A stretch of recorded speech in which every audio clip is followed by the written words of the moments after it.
যোৰহাট নগৰৰ উপকণ্ঠৰ এখন গাঁৱত গাঁওবাসীৰ লগত তৰ্কত লিপ্ত নেত্ৰকাই হিচাপে খ্যাত অৰুণ হাজৰিকা।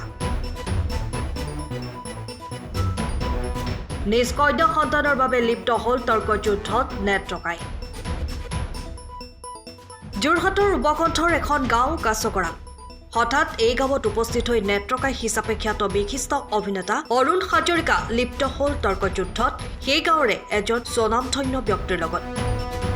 নিজ কন্যা সন্তানৰ ভৱিষ্যত জীৱনৰ স্বাৰ্থত বিশিষ্ট অভিনেতা অৰুণ হাজৰিকাই এক তৰ্কযুদ্ধত লিপ্ত হয় গাঁওখনৰ বিশিষ্ট ব্যক্তিগৰাকীৰ লগত। অৱশ্যে এই তৰ্কযুদ্ধৰ অন্ত পৰে বহু বিৰতিৰ পাছতহে। হয়, এয়া কোনো প্ৰকৃত তৰ্কযুদ্ধ নহয়। যোৰহাটৰ ভিন্ন প্ৰান্তত বৰ্তমান চলি আছে শশাংক শেখৰ শৰ্মাৰ পৰিচালনাত এখন বিহুভিত্তিক ৱেব ছিৰিজ ৰং ৰঙালীৰ দৃশ্যগ্ৰহণ। আৰু এই ৱেব ছিৰিজৰ এক বিশেষ ভূমিকাত অভিনয় কৰিছে বলিষ্ঠ অভিনেতা অৰুণ হাজৰিকাই।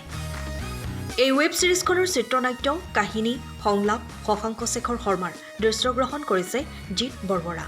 আৰু সম্পূৰ্ণ গ্ৰাম্য জীৱনৰ আধাৰত নিৰ্মিত তথা অহা জানুৱাৰী মাহত মুক্তি লাভ কৰিবলগীয়া ৱেব ছিৰিজখনত অভিনয় কৰিছে বিশিষ্ট ভ্ৰাম্যমান অভিনেত্ৰী সোনম বড়ো, দিগন্ত বৰা, পবিত্ৰ বৰুৱা, প্ৰিয়ংকা কাশ্যপ, চৰঙা কাশ্যপ, প্ৰিয়ম দাস, বন্দনা বৰা প্ৰমুখ্যে বিভিন্ন নপুৰণি শিল্পীয়ে ৱেব ছিৰিজ এখন ৰং ৰঙালী বুলি কৈছে। আৰু এটা বস্তু ভাল লাগিছে, বহুত দিনৰ পিছত বিহুভিত্তিক অলপ বিহুৰ লগত ৰিলেটেড এখন ৱেব ছিৰিজ হ'ব।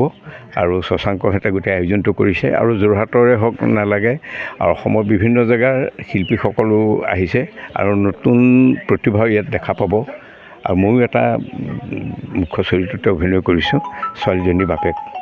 চাবলৈ নাপাব। মই ভাবোঁ যে ৰাইজৰ সহায় সহযোগ হ'লে আমিবিলাকে উৎসাহ পাওঁ, প্ৰযোজক তথা পৰিচালকে উৎসাহ পায়, শিল্পীকলাকে হ'লেও উৎসাহ পায়। মই আশা কৰোঁ, ধাৰণা কৰিব পাৰিব বুলি মই নাজানো যে যিসকল নিৰ্মাতা, যে ৱেব ছিৰিজ যিসকলে কৰিছে তেওঁলোক অকণমান সেই বস্তুটো অকণমান বুজি পাব লাগিব। কাৰণ সেই হেৰিটো দিব লাগিব, সেই আগৰ সেই যেনেকৈ জোনবাই, জানমণি, অঞ্জনা বা যিবিলাক VCD আছিলে, বিহু বুলি ক'লে বিহু নামহে আছিলে, এতিয়া বিহু বুলি ক'লে বিহু গান হ'ল। গতিকে বিহু বুলি ক'লে বিহু গান হ'লে সেই মাদকতাটো বা সেই ৰসটো বিহু VCDখনত যেনেকৈ পাইছিলে, এতিয়া ৱেব ছিৰিজ নালাগে, চিনেমাখন কৰিলেও নাপায়। মই আশা ৰাখিছোঁ যে বিহুভিত্তিক হৈছে যদি এই বিহু সুৰীয়া বা বিহু গীতৰ যদি তাত প্ৰভাৱটো থাকে, মানুহে শুনিও ভাল পাব বিহু গীতটো, আৰু বিহু সেই কাহিনীটো চায়ো ভাল পাব। আপুনি কেনেধৰণৰ চৰিত্ৰ হেৰি কৰিছে? মই ইয়াত এই ছোৱালীজনীৰ বাপেকৰ চৰিত্ৰ এটা কৰিছোঁ। মানে অলপ ব্যতিক্ৰম হ'বনে চৰিত্ৰটো? আশা কৰিছোঁ। ব্যতিক্ৰমকৈ লিখিছে বাৰু শশাংকহঁতে। আজি আমাৰ এখন বিহুভিত্তিক কাহিনী চিত্ৰৰে এখন ৱেব ছিৰিজৰ কাম চলি আছে, ৰং ৰঙালী বুলি। আৰু আমি এইখন ইতিমধ্যে জানুৱাৰী মাহত মুক্তি দিয়াৰ পৰিকল্পনা কৰিছোঁ। মাঘৰ বিহুৰ আগে আগে মুক্তি পাব। আৰু বহুত নৱাগত শিল্পীৰ লগতে আমাৰ লগত অভিনয় কৰিছে অনিৰ্বাণ কলিতা, তেওঁ নায়কৰ চৰিত্ৰত অভিনয় কৰিছে। আৰু লগত আছে আমাৰ স্বনামধন্য নেত্ৰকাই পৰিচিত অৰুণ হাজৰিকাদেৱ, তেখেতো আছে, দিগন্ত বৰুৱা আছে, গুলেশ্বৰ বৰা আছে, যোৰহাটৰ বহুকেইজন অদিতি আছে। গতিকে যোৰহাটৰ বহুকেইজন গণ্যমান্য অভিনেতা অভিনেত্ৰীয়ে আমাৰ লগত সহযোগ আগবঢ়াইছে তথা অভিনয় কৰিছে। লগতে ভ্ৰাম্যমানৰ বলিষ্ঠ অভিনেত্ৰী সোনম বড়োৱে ইয়াত অভিনয় কৰিছে। গতিকে সকলোখিনি মিলি আমি এটা টিম ইউনিট হৈ কাম কৰিছোঁ। আৰু আমি আশা কৰিছোঁ যে যিসকল ৰাইজে আমাৰ এই ৱেব ছিৰিজখন চাব, তেওঁলোকৰ পৰা আমি ভালকৈ মানে আশাপ্ৰদ এটা ফল পাম বুলি ভাবিছোঁ।